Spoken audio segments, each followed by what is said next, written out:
Coletiva Tendências. Olá, eu sou Patrícia Lapuente com mais um episódio do Coletiva Tendências para você. O podcast de Coletiva.net que traz as tendências das áreas de comunicação e também do marketing. Quem conversa comigo desta vez é a dupla Eduardo Pelanda e Gabriela Ferreira. O Pelanda é professor da FAMECOS e também professor visitante do Mobile Experience Lab MIT dos Estados Unidos. Além disso, é fundador e coordenador do laboratório UbiLab. Já Gabriela trabalha com estratégias de inovação para a economia do impacto na design de conexões, além de também ser professora da PUC. Bom, o nosso bate-papo vai conversar sobre gadgets e os impactos sociais que eles podem ocasionar na sociedade. Mas afinal, o que são eles? Conforme o portal especializado Canaltech, gadget é uma gíria tecnológica para designar dispositivos eletrônicos portáteis. Além disso, são criados para facilitar funções específicas e úteis no cotidiano. São denominados assim dispositivos eletrônicos portáteis como smartphones, smartwatches, e-readers, videogames e etc.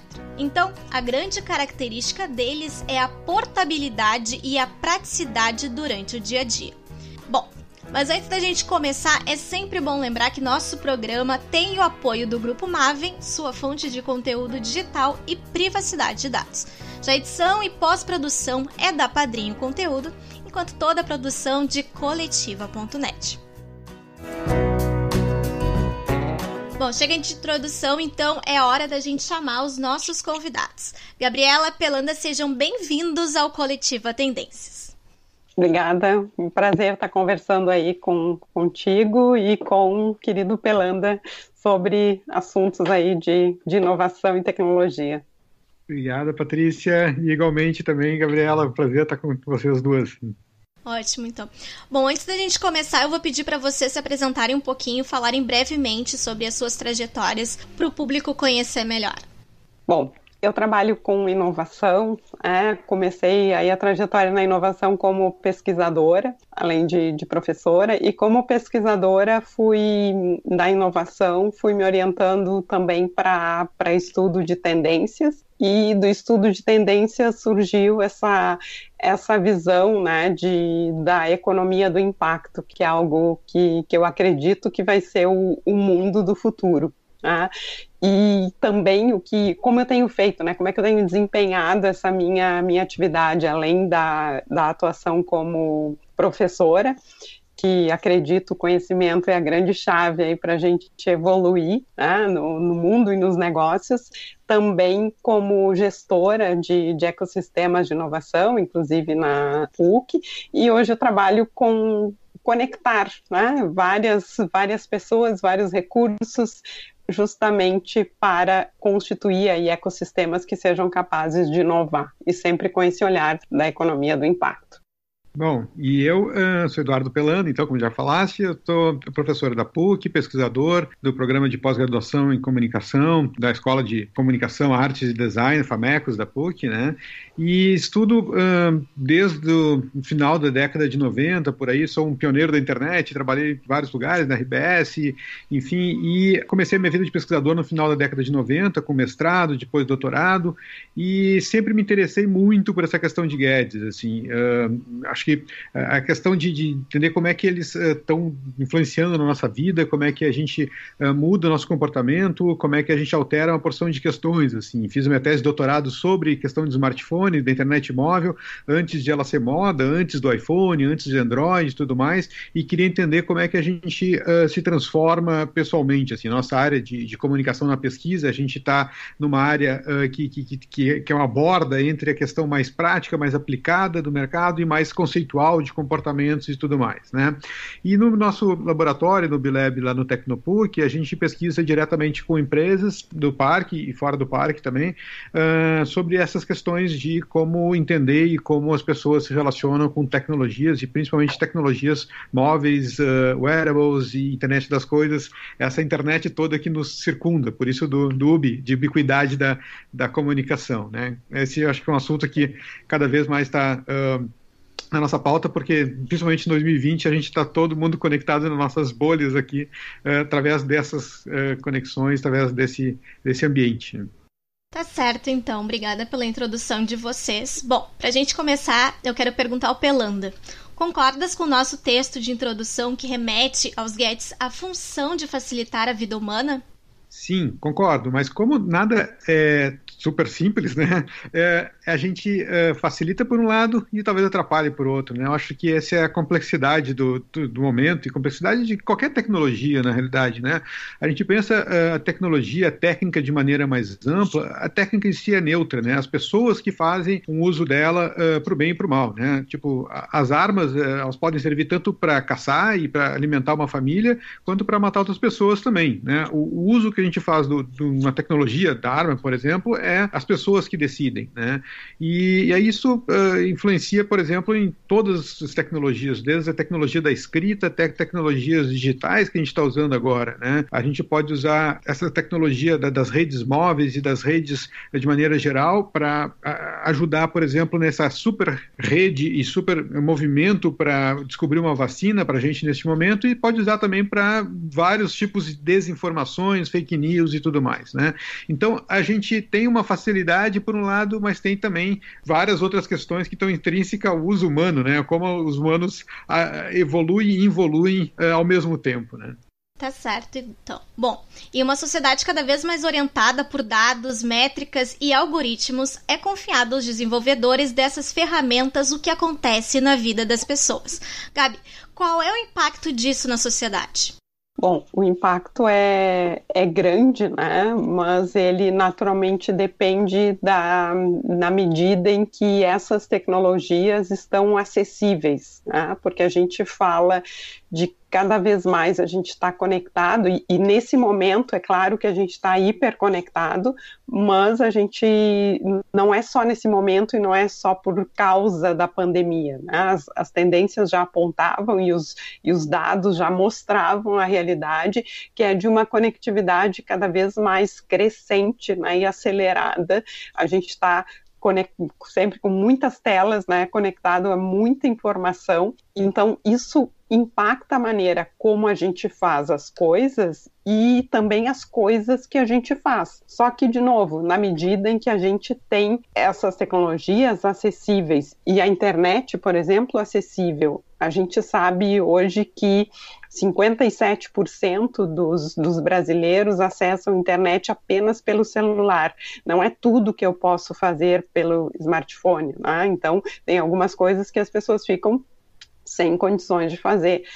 Hoje, ainda 25% da população brasileira, 46 milhões de pessoas, estão sem acesso à internet no país. Então, hoje a gente fala que, nós que somos trabalhadores do conhecimento, né, falando aqui do Pelanda e de mim, e eu acho que vocês da comunicação também, de certa medida, a gente está ok, né, razoavelmente bem com essa situação e nesse momento, né, de hiperconectividade, desempenhando nossas atividades. Só que a gente tem crianças que estão há 6 meses sem ter aula porque elas não têm internet, passam longe de uma conexão estável ou de um equipamento que viabilize isso, né? Então, a tecnologia com o impacto, sim, a gente tem mudado muito a forma como a gente faz as coisas e o que a gente faz em função da tecnologia, e eu acho que isso é bom. Também tem o outro lado, como o Pelanda falou, né? A tecnologia é o que a gente faz com ela, mas para a gente falar de um mundo conectado, a gente precisa falar de acesso.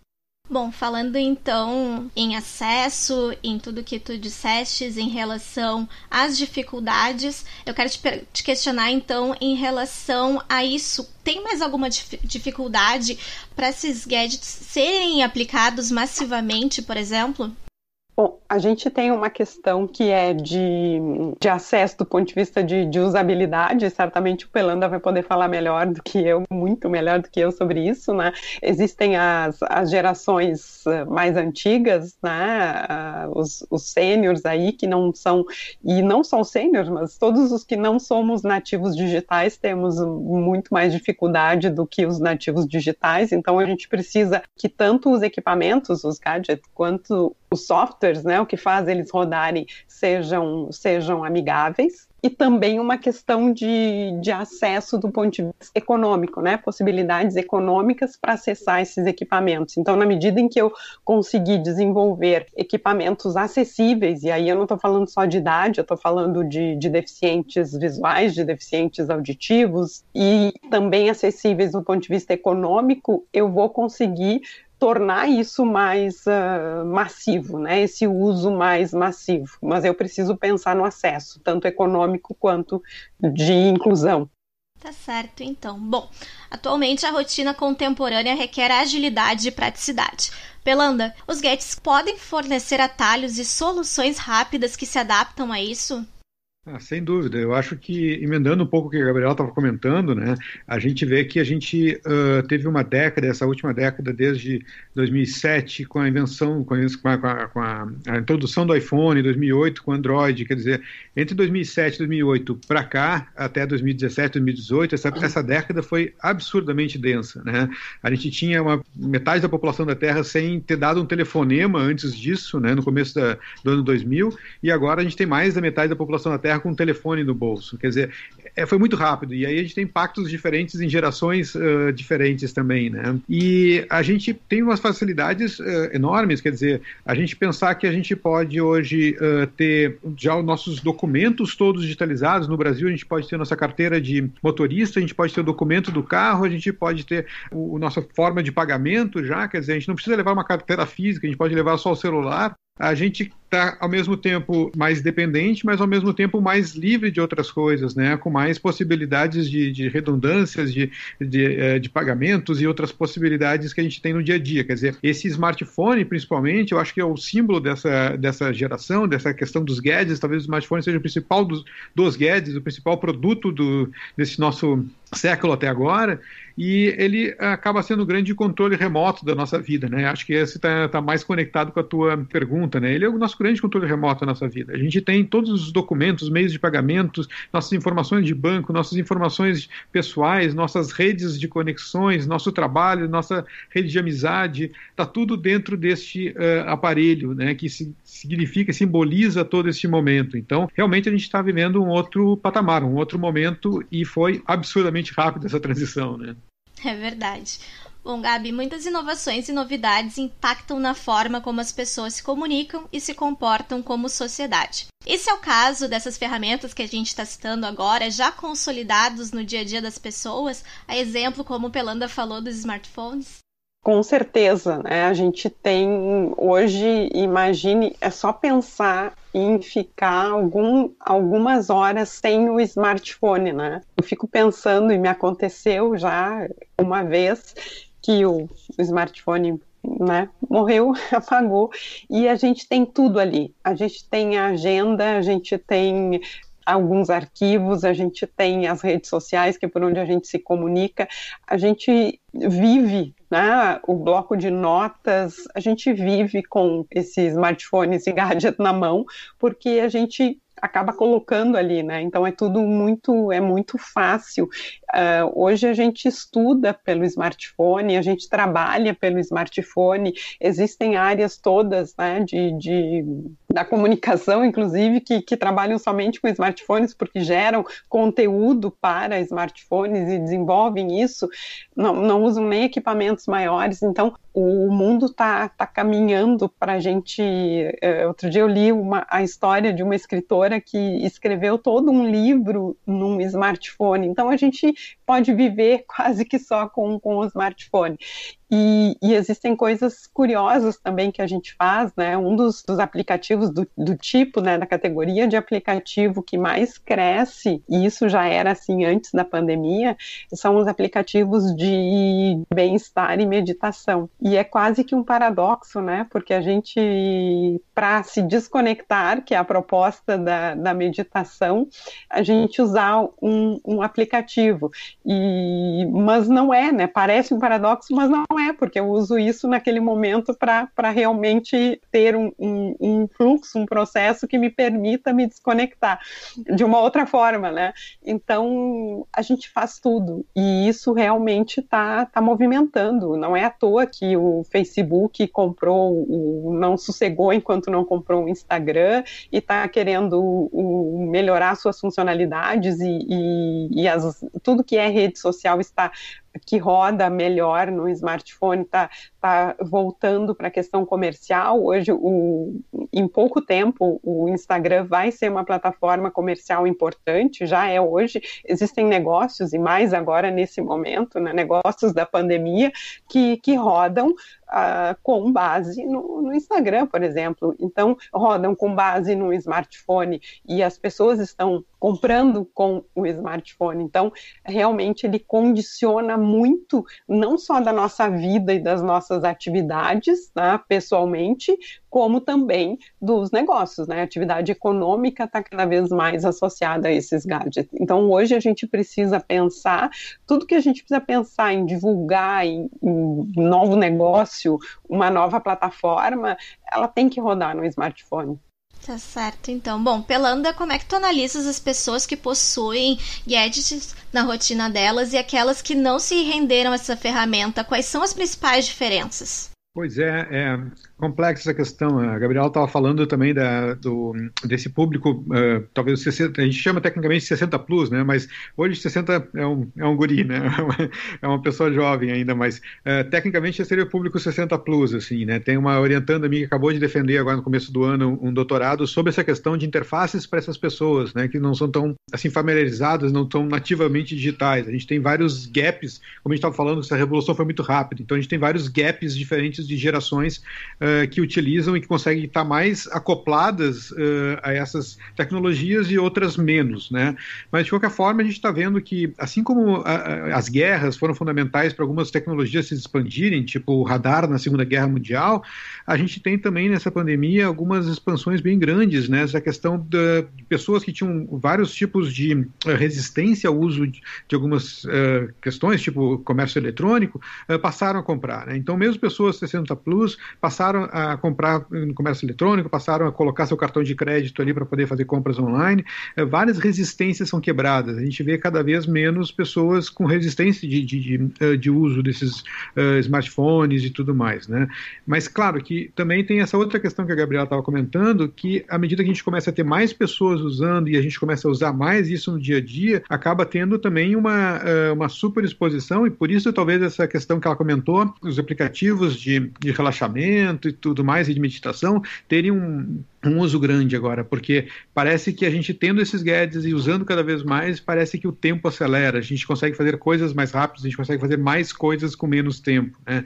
Então, isso tudo vem num contraponto a essa questão toda, né? E, inclusive, a própria Apple e Google, 2 anos atrás, colocaram no sistema formas de te barrar e conseguir limitar o uso de algumas redes sociais que o próprio fabricante colocando esse limite, né? Isso mostra um pouco essa dicotomia, um pouco dessa questão de como o uso massivo disso também incomoda os próprios fabricantes de tanto Apple quanto Google no uso desses smartphones, né? Isso faz parte da questão, e aí pensando no impacto, né, as empresas elas têm que pensar em formas de viabilizar que os usuários tenham uma maneira de controlar melhor o seu próprio comportamento em relação à tecnologia, né? Porque isso não vai ser cerceado ou controlado pelos softwares, né? Ou pelos equipamentos, pelos hardwares, mas eles têm que disponibilizar formas, até porque aí a gente está falando de pais que precisam controlar o acesso das crianças, que cada vez em idade mais nova estão usando, né? E tendo acesso aos equipamentos. Então é preciso esses mecanismos de segurança, né? E falando da questão dos 60 a mais, claro que são umas crianças, né, especialmente quando a gente está indo já olhando para esse lado. Eu acho que a dificuldade maior é essas pessoas, e a gente vê agora muitos relatos de empresas que mostram que os 60 a mais tinham resistência, mas como não tem jeito, né, neste momento pandêmico, eles acabaram assim, não, vou encarar essa, e acabaram se desafiando e conseguindo, né, porque a mente humana é maravilhosa, então ela faz o que ela quer fazer. Agora, mais difícil do que isso, eu acho, é a inclusão realmente das pessoas que estão à margem por uma questão de acesso econômico e tecnológico, né? A gente está falando aqui de uso de banco, né? De aplicativos, enfim, de banco cada vez mais, inclusive de bancos que são completamente digitais. O Brasil tem 46 milhões de desbancarizados, de pessoas que não usam banco, e isso foi só ver a dificuldade de acesso ao auxílio emergencial do governo, porque as pessoas não tinham conta bancária para receber o auxílio emergencial do governo. Então, o nosso problema de acesso econômico, ele é muito maior do que esse problema de acesso, sei lá, por geracional, vamos falar assim, nem sei qual é o termo correto, mas vou usar esse termo. Tá certo, então só comentar sobre isso de acesso geracional. Meu pai estava muito chateado porque quando ele finalmente entendeu o Facebook, eles foram lá e mudaram toda a interface e agora ele tem que aprender tudo de novo. Bora lá exercitar os neurônios. Bom, esse é o podcast Coletiva Tendências, dessa vez com a temática sobre gadgets. Quem está falando comigo sobre isso é a dupla Eduardo Pelanda e Gabriela Ferreira.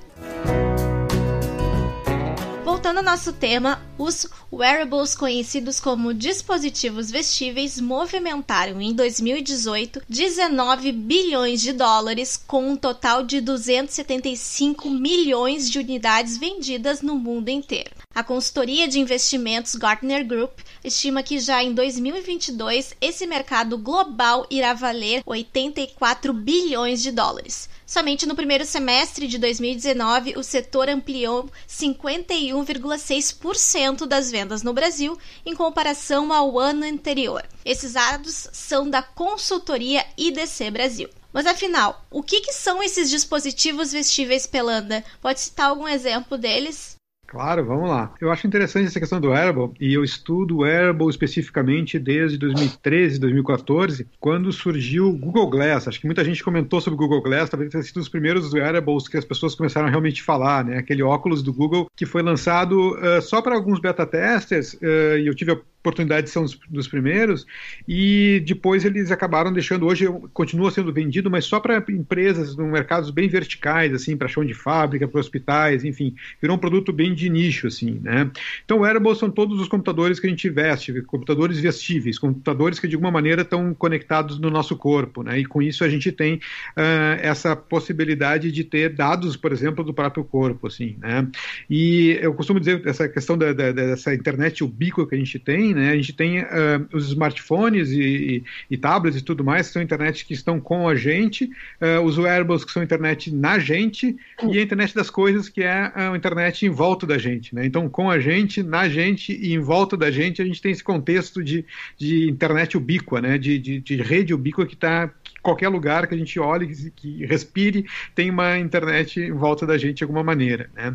Mas o grande lance dos wearables, também acho que o Google acabou, eu usei o Google Glass por 6 meses inteiros, assim, no laboratório, na época que eu estava fazendo meu segundo pós-doc lá no MIT, justamente tentando entender como é que seria o fato de a gente estar vestindo o smartphone. O Google Glass era muito essa questão, assim, de vestir um smartphone e ter um display no teu olho, quase, e tu ter uma câmera que tu podia fotografar tudo que tu estava vendo na frente. Então tinha implicações de privacidade muito grande, e isso foi que barrou o uso mais social do Google Glass, acabou ficando um uso mais, de novo, vertical, mais em fábricas, hospitais e usos bem específicos, né? Mas aí veio uma outra categoria de wearables, que são os smartwatches, os relógios, que essa sim pegou, né?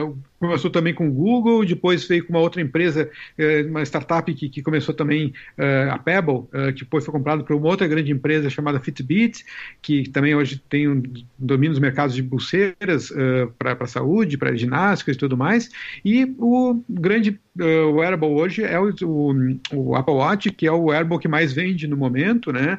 E que a Apple acabou começando, tentando pensar como um artefato mais fashion, um artefato mais voltado para moda, tanto é que no começo tinha um que era de ouro, que valia 5, 6 mil dólares, e hoje está muito mais focada na questão de saúde, né? Eles foi uma curva de ascendência dos wearables para a Apple, foi completamente inversa ao iPad, por exemplo. O iPad começou com uma venda enorme e depois foi equilibrando, as pessoas iam trocando mais demoradamente, né? E o smartwatch foi diferente, ele começou com uma curva bem baixinha de vendas e foi aumentando à medida que eles foram colocando alguns tipos de funções muito importantes que as pessoas foram se dando conta, assim, né?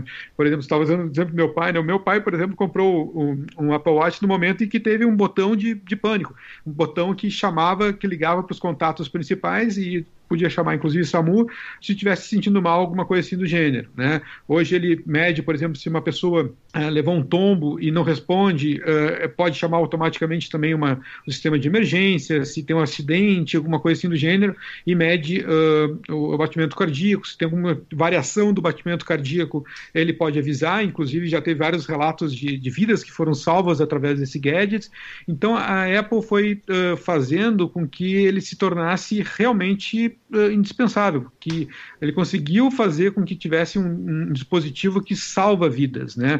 E nesse sentido eu acho que ele é hoje o dispositivo mais importante da Apple e talvez um dos gadgets mais importantes nesse momento, porque a tendência é que a gente tenha vários outros sensores que possam medir as coisas bem relevantes mesmo, né? Essa outra empresa que eu falei, a Fitbit, por exemplo, conseguiu desenvolver um sistema que pode prever com alguns dias antes se tu tá com Covid ou não. Eles partiram de 5 mil voluntários e a partir desses 5 mil voluntários começaram a ver variações de batimento cardíaco, variações de respiração e que pode indicar com um grau muito alto de assertividade se a pessoa já está contaminada com Covid ou não. Quer dizer, olha a importância que tem esse gadget. Esses gadgets transformam, né, transpõem e passam muito a questão só de algo que facilita a vida, que ajuda a vida, ele passa a ser uma coisa vital para a gente, né?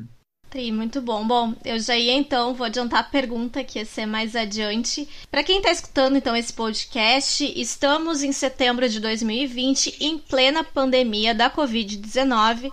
Então, Pelanda comentou com a gente sobre essa questão de prevenção, enfim, que o smartwatch pode medir, enfim.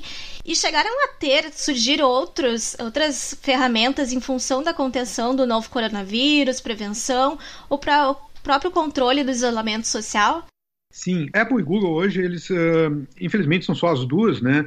Eles dominam 100% do mercado de smartphones, né? E eles fizeram uma API, a API é o nome técnico de programação para uma conexão que tu faz entre programas, entre softwares, entre sistemas, né?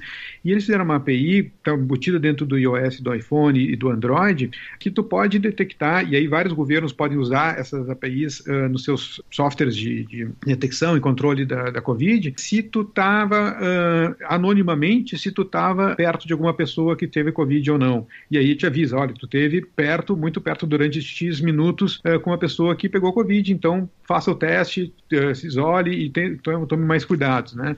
Então a tecnologia pode ajudar bastante nesse sentido, nesse momento, né? nesse contexto.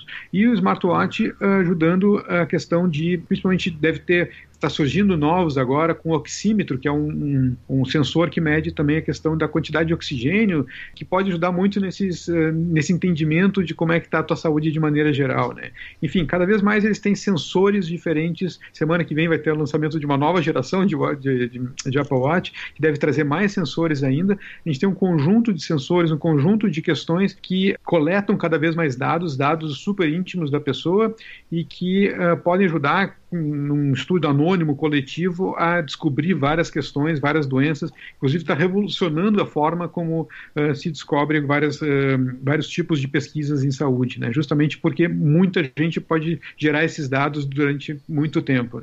essa questão esses dados que a gente vê, né? Diminuiu o isolamento, o distanciamento social na cidade X, aumentou o distanciamento social na cidade Y.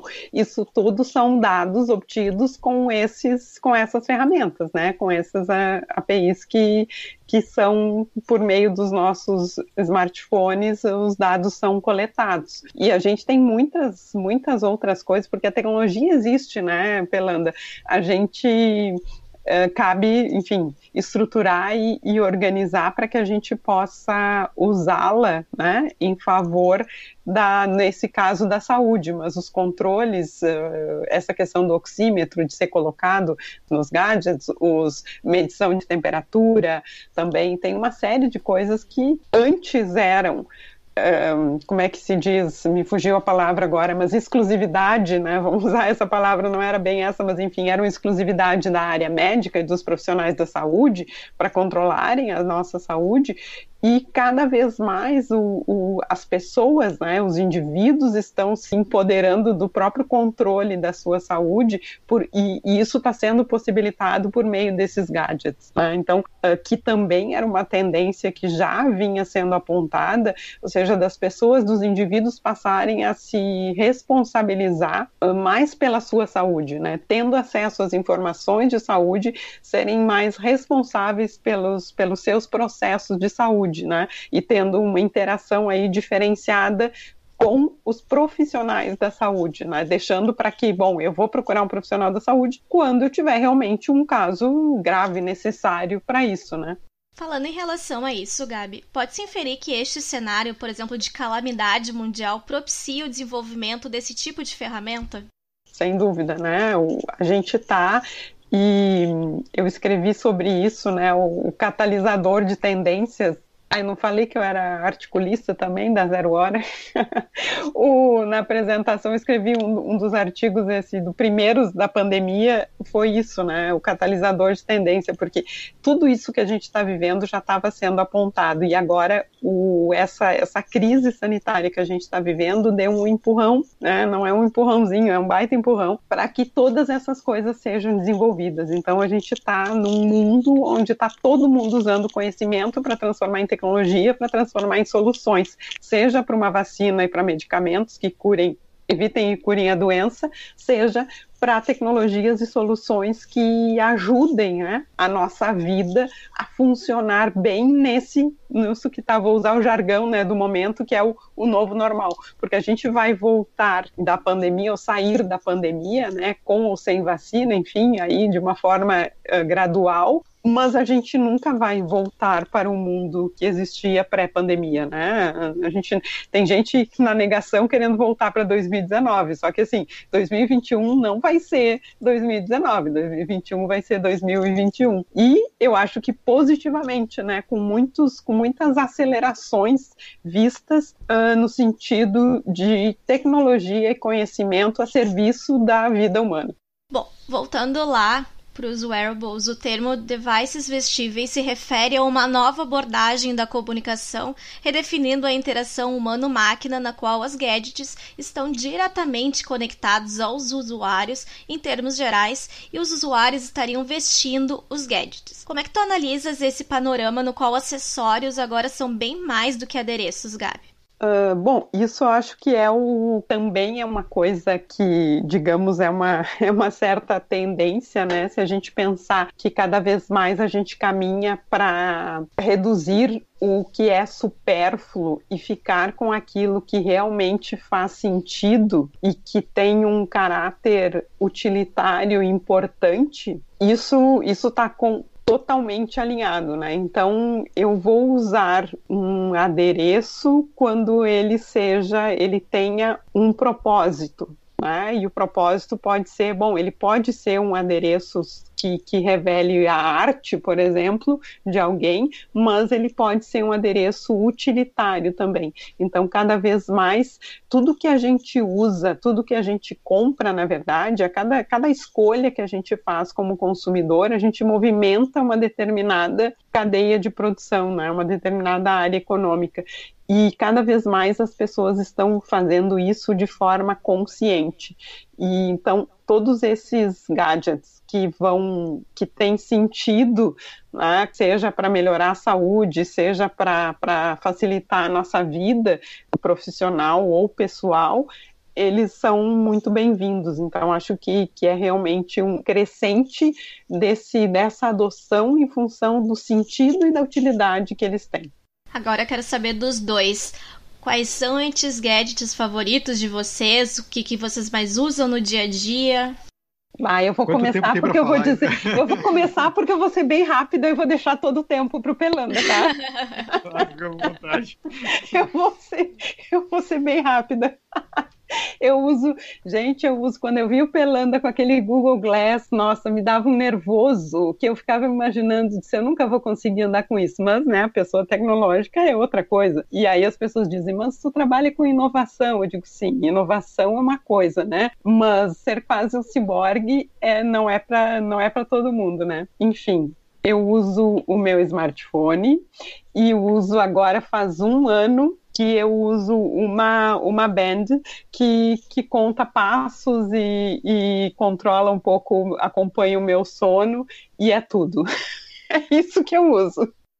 A questão é que, na verdade, eu perguntei quanto tempo, porque vou tentar falar só o que eu estou usando neste momento, assim, né? Não o que eu usei ao longo do tempo, mas é que como a gente trabalha com o nosso laboratório e tudo mais, a gente trabalha com tecnologias pessoais, eu acredito que a gente só consegue entender mesmo e entrar a fundo numa tecnologia se a gente usar pessoalmente, né? Eu não consigo usar só no laboratório alguma coisa e não usar durante a vida. Estou trabalhando com devices, com gadgets que são gadgets de uso pessoal, né? São gadgets que a gente está todo dia tendo que entender. Então, por isso que eu tenho que usar para poder entender eles, né?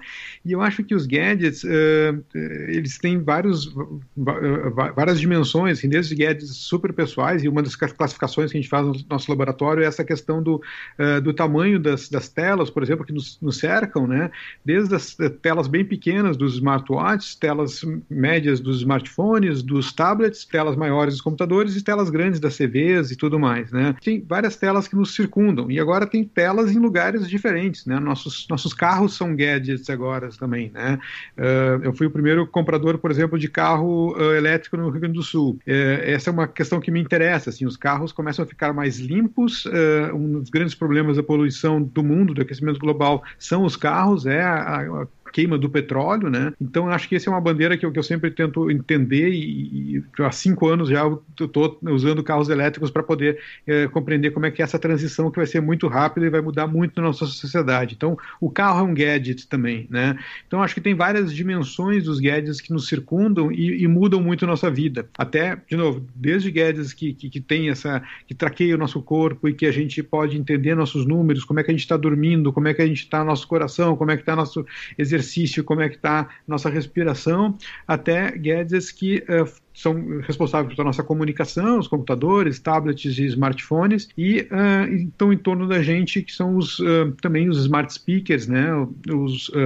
Os alto-falantes inteligentes do Google, da Apple, da Amazon, que também acabam ajudando a ter esse contexto nas casas, e que as casas conectadas também podem te dar um outro tipo de caráter. Então, eu tenho a casa conectada, tento entender como é que eu posso facilitar as coisas dentro da minha casa, no carro, em movimento e pessoalmente. Então, pessoal, casa e movimentos, assim. Então, eu tento dividir a minha experiência de uso de gadgets nessas categorias todas, assim, e sempre pesquisando, sempre tentando antever um pouco isso, usar antes das pessoas para poder compreender quando vai acontecer um movimento, quando vai acontecer algum tipo e como deve ser o uso quando ficar massivo dessas tecnologias, né?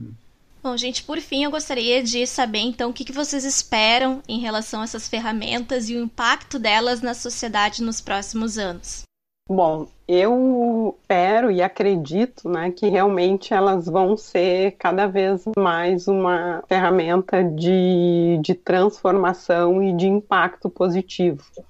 Como o Pelanda estava dizendo, a tecnologia em si, né, ela não é boa ou é ruim, a gente depende do uso que se faz dela, e a gente tem muitas possibilidades de melhorar o mundo com essas tecnologias, né? Então a gente pode usar esses, pelo tá falando dos gadgets, né, de controle aí das nossas casas, enfim, e como isso hoje está sendo utilizado justamente para pessoas idosas, né, que pela voz conseguem acionar esses equipamentos e ter mais autonomia e não precisar depender das pessoas ou se tem alguma doença degenerativa ou alguma coisa do gênero. Então, a tecnologia ela tem um potencial incrível de impacto positivo. E, aliás, a gente, para fazer impacto positivo, para escalar o impacto positivo, a gente precisa da tecnologia, né? Seja para medir o nível de poluição das cidades, seja para a gente dar acesso de conhecimento a tribos indígenas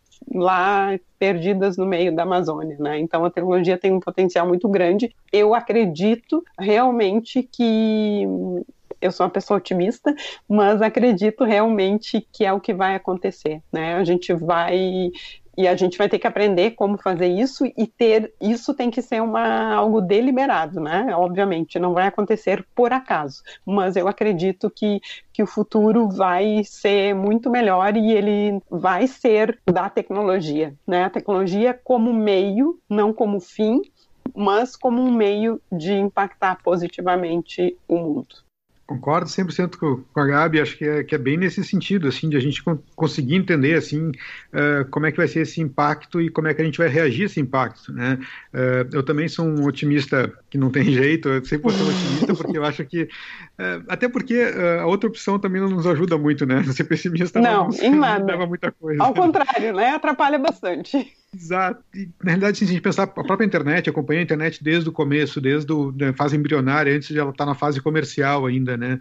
Cresci, minha profissão toda foi vinculada com a internet. Eu acho que a internet é um bom exemplo de um órgão mundial que não tem necessariamente uma governança, né? Ela tem alguns ajustes, alguns protocolos, mas ela não tem uma governança. E ela deu mais certo do que deu errado, quer dizer, então a gente pode pensar, e a humanidade de maneira geral, a gente está aqui hoje como está e não sucumbiu como humanidade porque tem mais gente que quer que dê certo do que gente que quer que dê errado, né? Então, acho que o meu otimismo é baseado muito nessa questão evolutiva da gente, né? Mas eu acho que a gente vai ter cada vez mais tecnologias que estão contextuais e que vão aprender com a gente. Acho que o uso de pequenos detalhes de inteligência artificial tem a ver com isso no dia a dia. A gente vai chegar em casa, as luzes vão ligar, de noite as luzes começam a ficar mais diminuídas para a gente poder não ter muito impacto da luz para ir dormir. A gente vai ter um monte de tecnologias cada vez mais contextuais e cada vez vão facilitar mais nossa vida, né? Acho que a questão agora é a gente entender o que a gente vai fazer com isso, né? Se há 10 anos atrás a gente precisava perder entre aspas, né, 3 ou 4 horas numa fila de banco para pagar uma conta, agora a gente não precisa mais ter essas 3, 4 horas para fazer esse pagamento dessa mesma conta. O que a gente está fazendo com esse tempo que a gente, entre aspas, também ganhou, né? A gente está respondendo mais e-mail, a gente está trabalhando mais.